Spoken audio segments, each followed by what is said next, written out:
Olá! Hoje eu vim falar com vocês sobre o contrato de prestação de serviço médico. Este instrumento é importantíssimo para trazer segurança jurídica para a sua prática médica, pois é através de um contrato redigido dentro da boa-fé que as partes acordam livremente as vontades, direitos e obrigações. Um bom contrato de prestação de serviço médico deve ser redigido com linguagem clara, estar de acordo com a Lei do Ato Médico, a Lei 12.842 de 2013, o Código de Ética Médico e demais resoluções do Conselho Federal de Medicina. Além disso, é preciso buscar normas do Código Civil que fundamente a relação médico-paciente, refutando normas do Código de Defesa do Consumidor que são desfavoráveis ao profissional médico. Então, vamos colocar a mão na massa e construir juntos um contrato de prestação de serviço juridicamente seguro? Quer acesso ao template de contratos de serviços médicos na íntegra? Acesse o link que está abaixo desse vídeo para baixá-lo.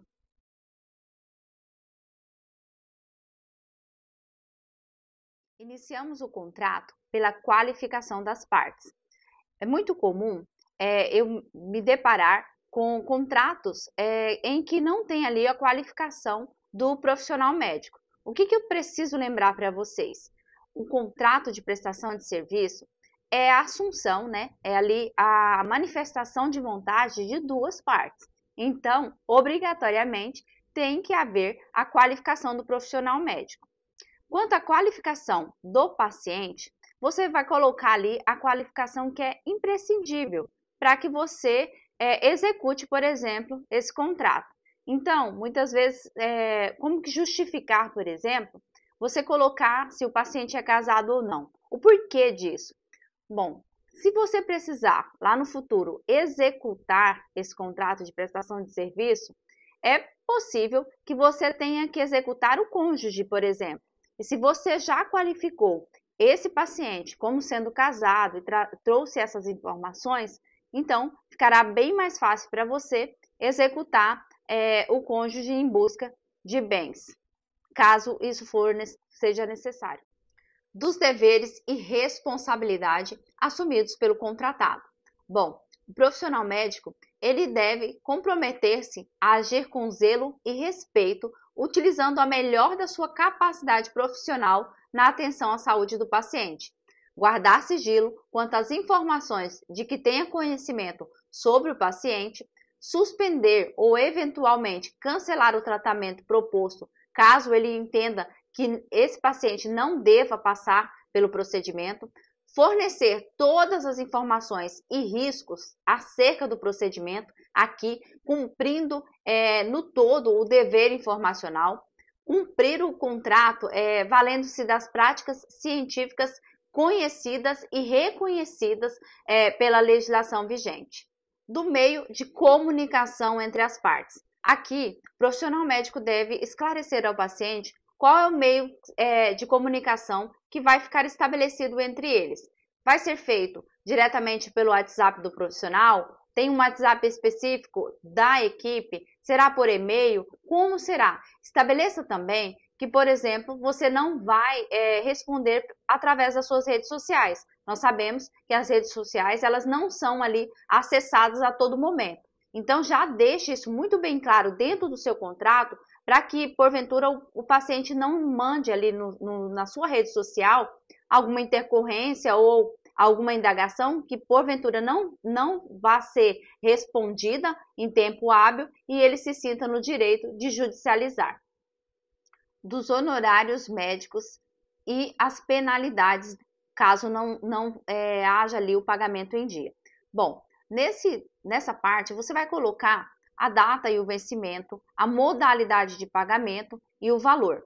Especifique ali como vai ser realizado esse pagamento, se por Pix, se transferência, em qual conta, né? Se pode haver alterações, caso necessário haja ali uma mudança no plano de tratamento inicial. É muito importante também que você coloque exatamente o que está sendo contratado. O que acontece? Muitos pacientes, quando contratam uma cirurgia, eles entendem que está tudo embutido ali dentro dos honorários médicos. E isso deve estar muito claro dentro do seu contrato de prestação de serviço.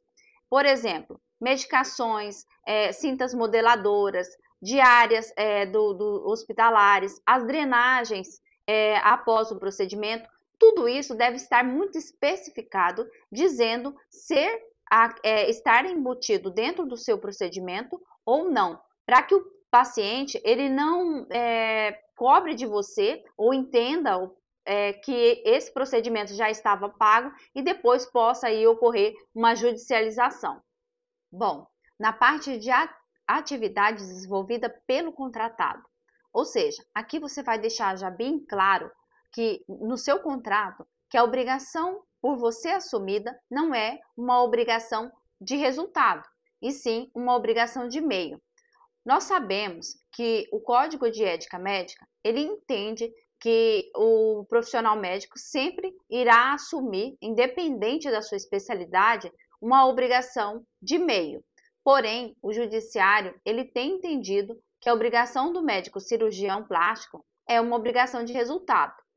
Então, agora, mais do que nunca, você tem que se alertar para esse fato e colocar já no seu contrato de prestação de serviço que sim, você está assumindo ali uma obrigação de meio e que os resultados, ela vai depender dos limites do organismo, dos limites técnicos e científicos e que você sim vai usar todos os meios disponíveis na medicina para alcançar um resultado, mas muitas vezes esse resultado pode não ser o resultado esperado pelo paciente.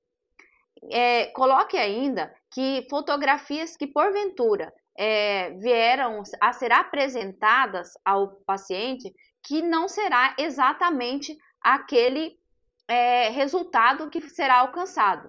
Exatamente por se tratar de organismos diferentes e cada organismo vai responder de uma forma. Bom, algo que parece meio óbvio, mas é importantíssimo ser colocado, é aquele paciente que não mora na mesma cidade que o médico. E aí ele vem e paga ali diárias de hotel. Coloque isso dizendo que o profissional não é responsável caso esse paciente tenha que ficar mais dias. Coloque também essa situação do pós-operatório. Quanto tempo é previsível? E em alguns casos, né, já demonstra ali que pode ser que esse tratamento se estenda por mais algum período.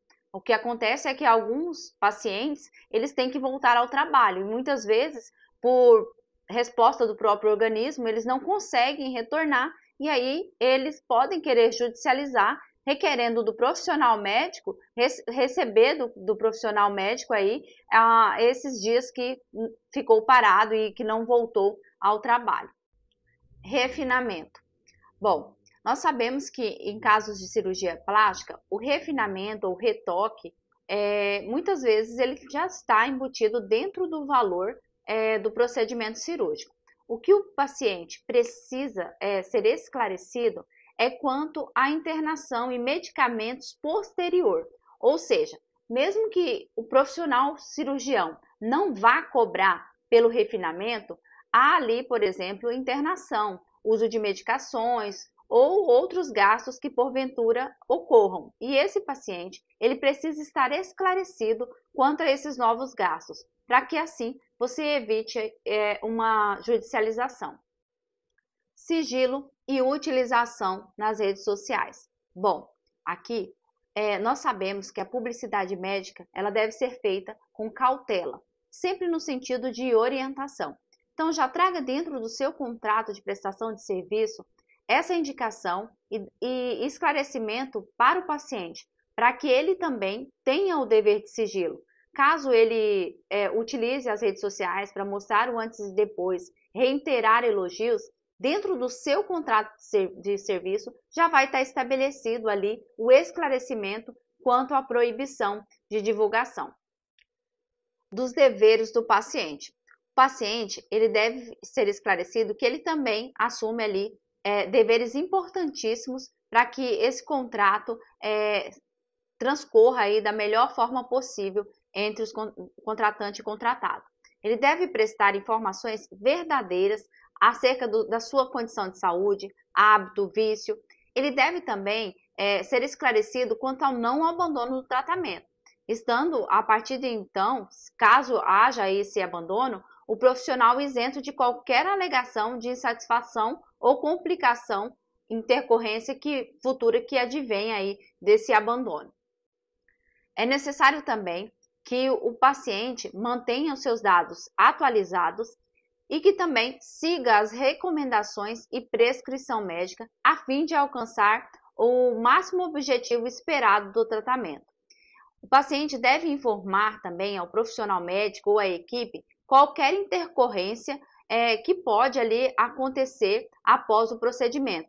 Ele deve ser esclarecido que ele não deve entender que é normal um efeito adverso.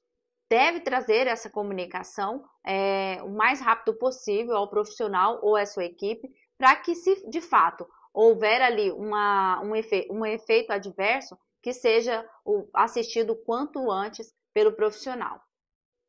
Do reagendamento. É muito importante que você, profissional, já estabeleça qual é o tempo que poderá ser feito o reagendamento sem que haja um acréscimo ali nos valores já pactuados.